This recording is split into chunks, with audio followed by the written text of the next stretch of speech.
entregar o Nonatinho para a terra, de onde ele veio, de onde nós viemos. Era uma coisa que ele amava muito, era a música. Era música. E assim, só fazendo um registro, né?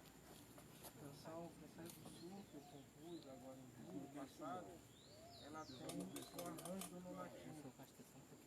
Então, quem puder escutar, pode lembrar também dele, que ele colaborou com essa canção.